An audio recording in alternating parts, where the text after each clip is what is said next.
Good morning, everyone. We hope October is starting off to be a great month for you, and we have a great show for you today on SUNUP. We're talking fertilizer application for wheat production in both pasture and grain-only fields. Plus, Dave Lallman continues his discussion on changes in the cattle industry at the ranch level. Hope that cup of coffee is ready because an all-new SUNUP starts right now.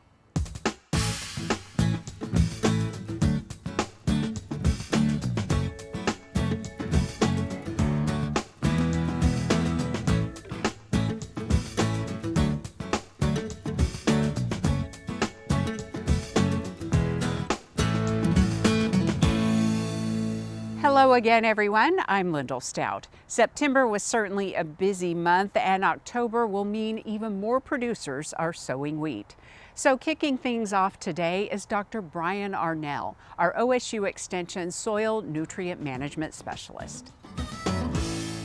Grain drills are running across the state of Oklahoma, putting winter wheat in the ground, whether it's for graze out or dual purpose. We're not quite ready for grain only planting yet, but we're getting awfully close to that time as we're edging up into October.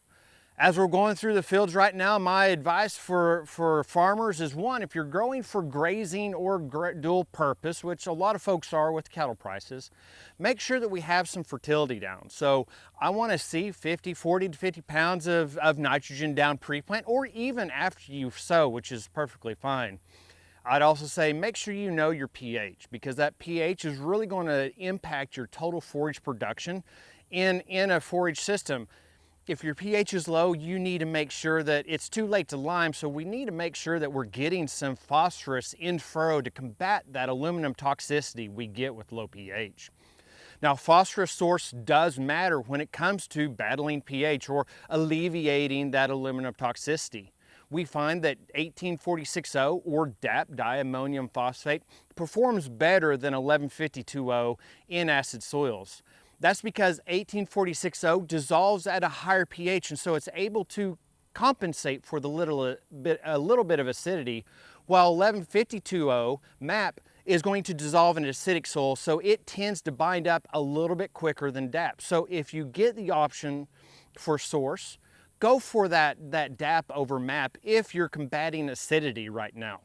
If you're just looking for phosphorus, then get that source that works best for you.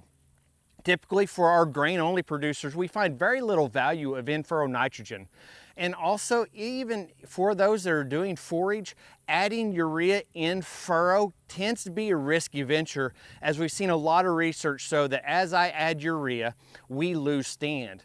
That's because urea first is a salt, and so salt next to the seed isn't a good thing. And then urea converts from urea to ammonia. So the first conversion that prill has is ammonia gas. And so if there's a seedling emerging near that urea prill, it will damage it. So we do see stand loss. So I know it takes an extra pass, but I much prefer producers put out urea as a broadcast, either pre or post, instead of blending it in with the seed. We just don't see any return on investment for having urea in furrow. Make sure that you're covering your ground. If your pH and phosphorus is low, make sure you account for both. Low pH, I want 30 or 40 pounds of phosphorus in furrow just for the pH. So if your soil test recommends that you need 30 pounds P2O5 for your low soil test phosphorus, that means you need to be looking at 60 pounds of phosphorus in furrow. So make sure you add them both up. It's not one or the other, it is an additive solution. And as we move into October and our grain-only producers are starting to think about sowing in that mid to late October time frame, remember what I always say, don't worry about nitrogen for our grain-only wheat. We don't need that forage production. And across the board, whether you're graze out, dual purpose, or grain only, remember our enriched strip approach, where you could put out a nitrogen-rich strip now, regardless of what you're working in, and it can tell you in the future whether you're going to benefit from added nitrogen in season. For more information, check out sunup.okstate.edu. Now to Dr. Rodney Jones with an invitation for you to the upcoming Rural Economic Outlook Conference. I wanted to give everyone a heads up on our annual Rural Economic Outlook Conference. This year the conference is going to be on October 8th. That's a Wednesday. We'll start at 8 o'clock in the morning. We always have a theme every year. This year's theme is kind of AI in agriculture.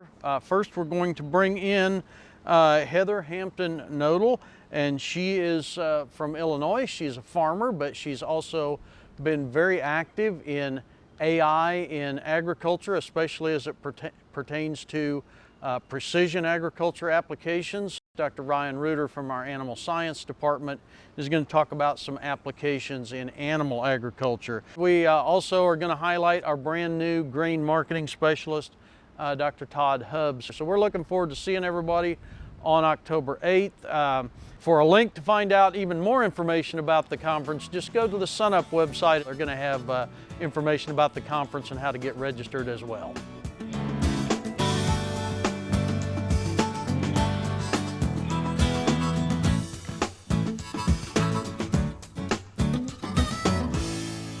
Hello, Oklahoma. Emma White here with your weekly Mesonet Weather Report.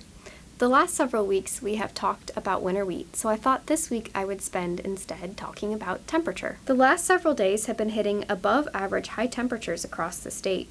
As a result, we're a little warm for this time of year. This graph from the Norman Mesonet station shows the departure from average of temperature the last few months. The black indicates average, so the red line when it's above the black line indicates above average, and when the red line is below the black line, the temperature is below average. As you may remember, that dip in temperature at the beginning of September has now been followed by temperatures generally above average the last few weeks. The warm temperatures are expected to hang around a bit. This map shows the forecasted highs for Saturday, October 4th. These temperatures are representative of the next several days to come. Thus, you can expect above average temperatures for a little while longer. Don't you worry though, a few months from now you'll be reminiscing about these warmer days. With the above average temperatures, the cattle are still uncomfortable heading into October. This Cattle Comfort Index map is for Tuesday, September 30th, and these maps have been similar to this one all week. The Cattle Comfort Index is expected to remain looking like this for a little while longer. Thus, the cattle will require an above-average water supply during this time. At this time of year, even though air temperatures are above average, the soil has actually cooled quite a bit at 2 inches deep. The temperatures are now in the 60s and low 70s at 2 inches in the soil. These are ideal temperatures for planting winter wheat. Gary McManus is up next with your state climatology report. Thanks, Emma, and good morning, everyone. Well, September's in the record books, and it wasn't as great as we were hoping. As always, however, we will start with the newest drought monitor map. Now, what you're going to notice about this map is there's lots more of those yellow colors. That signifies abnormally dry conditions, and for the drought monitor, it's not drought, but it does show areas that are in danger of going into drought in this case. So if you see some more yellow colors than what you were expecting, those areas need rain. And we do have a bit more moderate drought. Those areas where the moderate drought already existed expanded a bit, so we do have drought on the move in Oklahoma. We definitely need some rainfall. Our September rainfall will show us why. This September rainfall map from the Oklahoma Mesonet, way too many of those blue colors on the map, which signify less than an inch of rainfall. For the statewide, it was the 27th driest September on record, dating back to 1895, at about an inch and a half below normal. Now you can see there in central Oklahoma, lots more of those blue colors. For central Oklahoma, it was the 8th driest on record, at nearly 3 inches below normal on average. So some places got some good rains, but those are few and far between, unfortunately. How about for October? What are we seeing from the Climate Prediction Center? Well, the temperature outlook shows increased odds of above normal temperatures across the entire state, and also increased odds of below normal precipitation across the entire state, but especially once again across that southeastern 2/3 to 3/4 of the state. So definitely not good news in these outlooks for October if they come true. So it wasn't good news that we went largely without during September, but certainly we can get some big time rains in October. It's not showing up anytime soon, but hopefully as we get into the second and third week, we can get some rainfall in here. That's it for this time. We'll see you next time on the Mesonet Weather Report.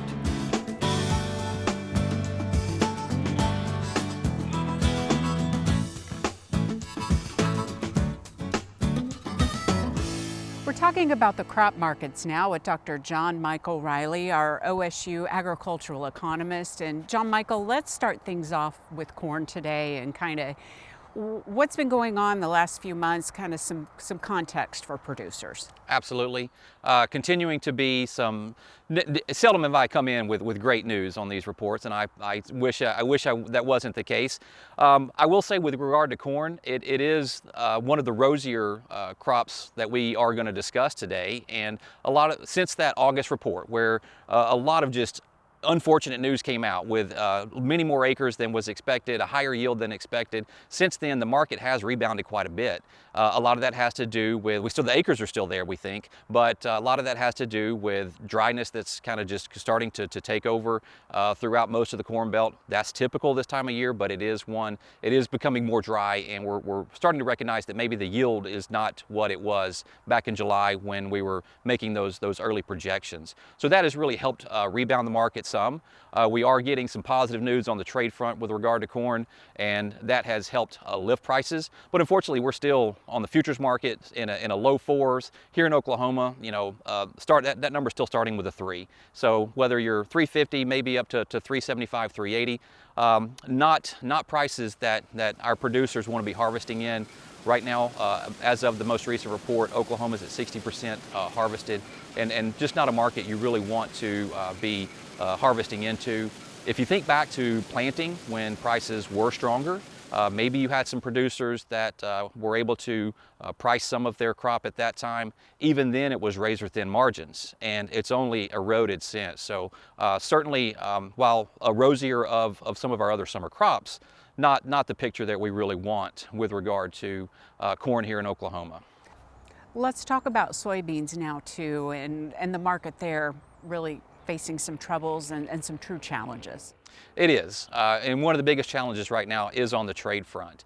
And so I'll use a bit of a terrible analogy, but as we're approaching Thanksgiving and we can think about, it's time to start thinking about pies. So maybe we've got the Aunt Betty and Uncle Sam that bring pies to the Thanksgiving dinner each year, and there's some friendly competition.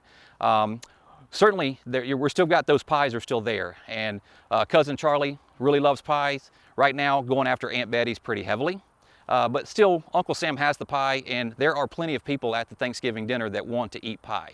So we're still seeing some positive trade news with regard to soybeans.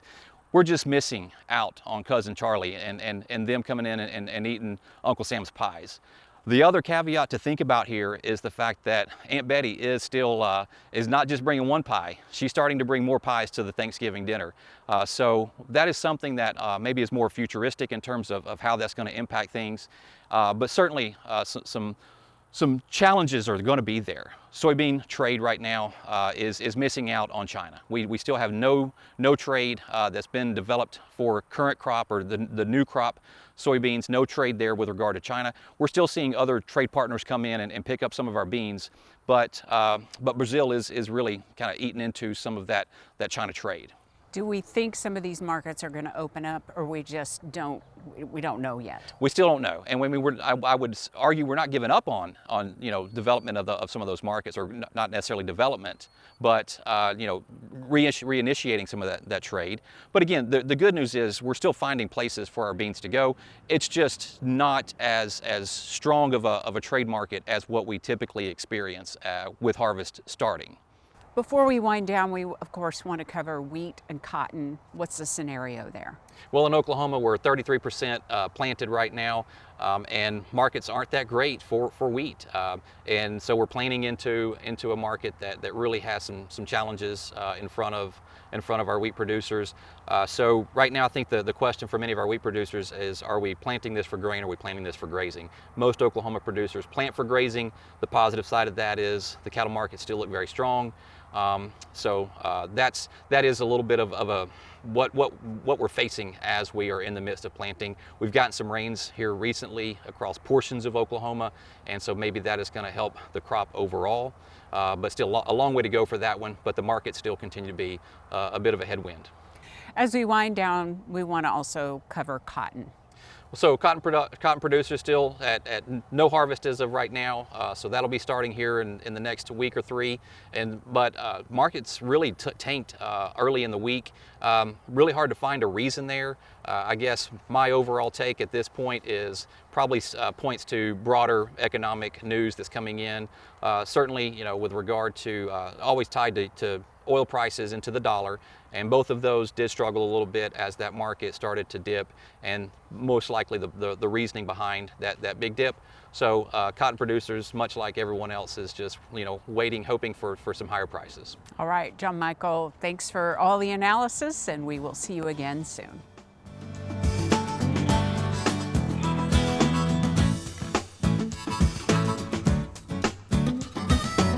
Good morning, Oklahoma. Welcome to Cow-Calf Corner. Our topic this week is just addressing replacement heifers, or particularly the topic of culling replacement heifers. It's the time of year we're getting around to preg checking. I know we are seeing subtle signs of some heifer retention. Had a couple phone calls and visited with producers in the past week about being a little disappointed in having open replacement heifers and not as high a percentage of them bred up quickly as what they would have liked. This is both good and bad in this market. Obviously, if we kept a set of replacement heifers, we invested the time and money and management into developing those, we'd like to see a quick breed up on them. But at this point, the best thing we can do is preg check those heifers.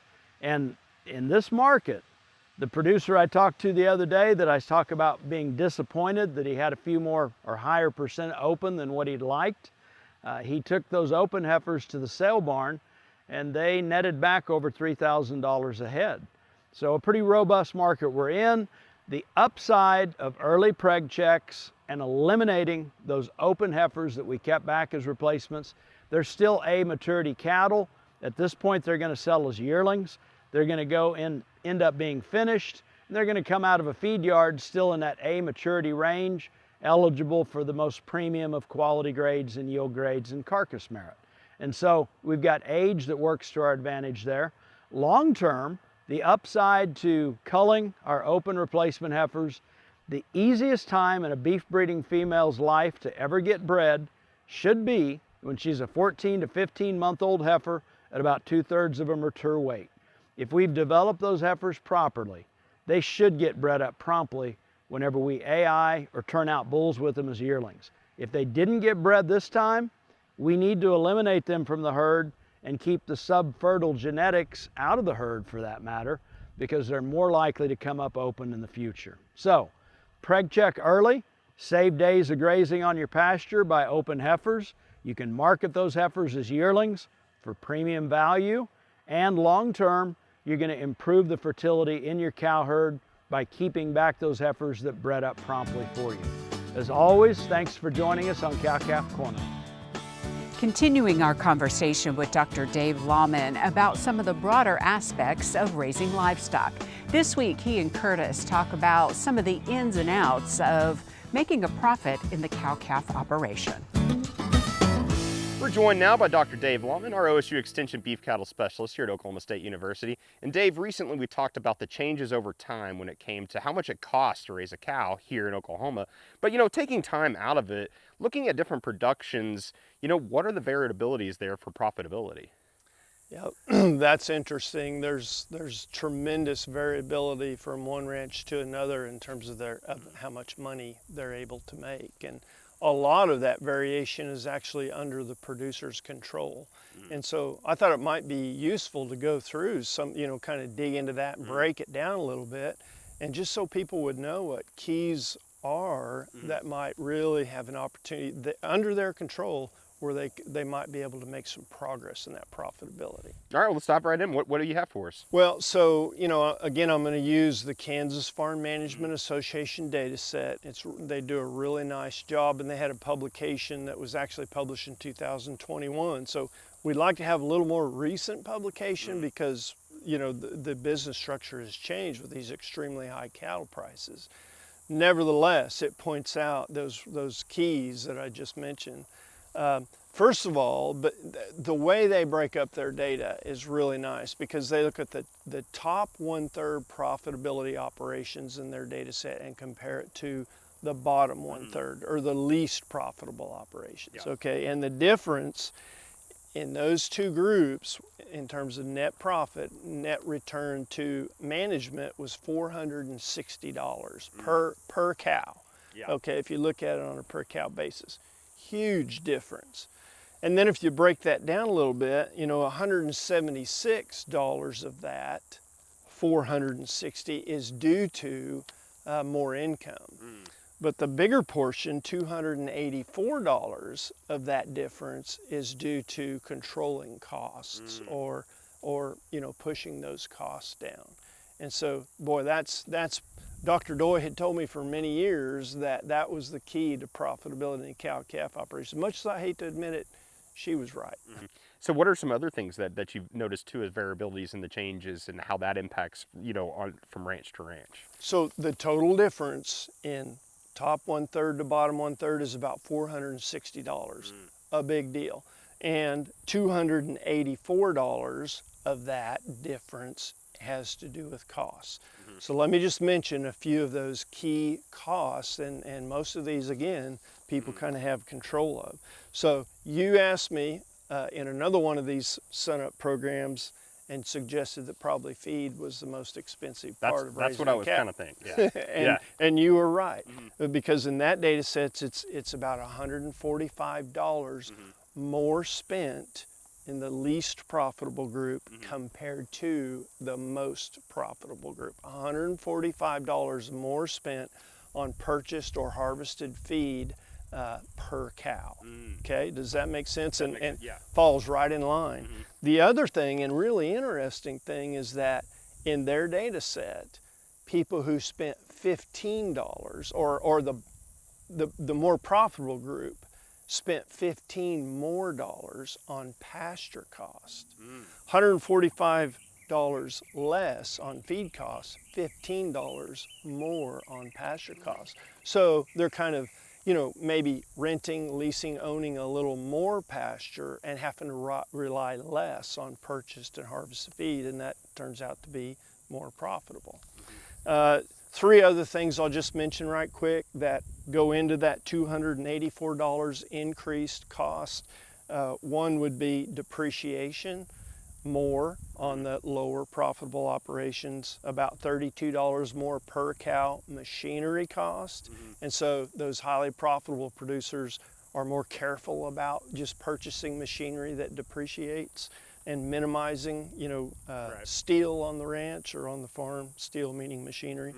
And then labor, $63 per cow, less labor spent in the more profitable operations. And so, you know, interesting that, you know, maybe those folks have better working facilities, that their cattle are easier to gather, they're just more efficient in and their feeding system is maybe efficient, convenient, so on and so forth, so that they can spend less money on hired labor.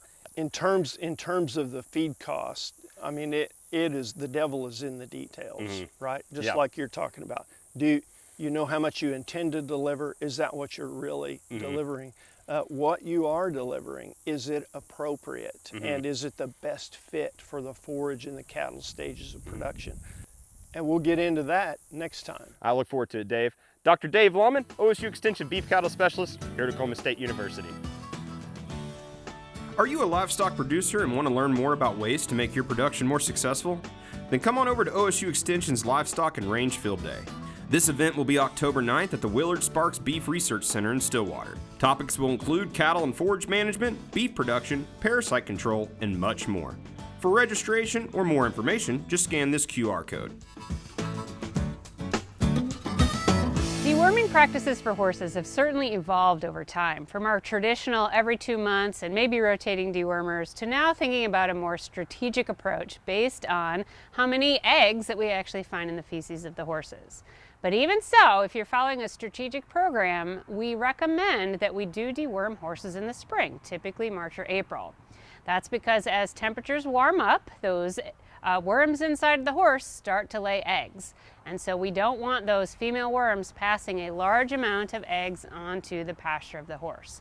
One of the reasons that we recommend strategic deworming is actually due to the growing incidence of anthelmintic resistance, or essentially the parasites are evolving to not really be susceptible to the drugs that we use anymore. So it is important that we do things practically, logically, what is best for the horse health, but think about our long-term efficacy of these drugs. So in general, we're always going to recommend deworming the horse at least twice a year, spring and fall. Typically in the fall, we're going to use something that's a boticide to take care of the stomach bots. Beyond that, the frequency of deworming is going to be based on the horse's age, as well as their fecal egg count, or how many parasites they're actually holding.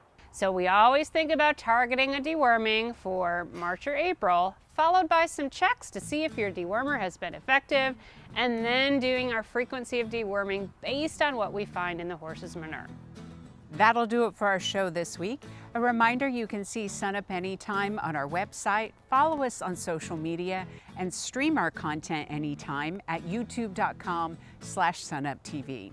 We leave you today with a few highlights from the recent career fair in the Ferguson College of Agriculture, where students meet with prospective employers, all in hopes of landing a great job after graduation. I'm Lyndall Stout. We'll see you next time at SUNUP.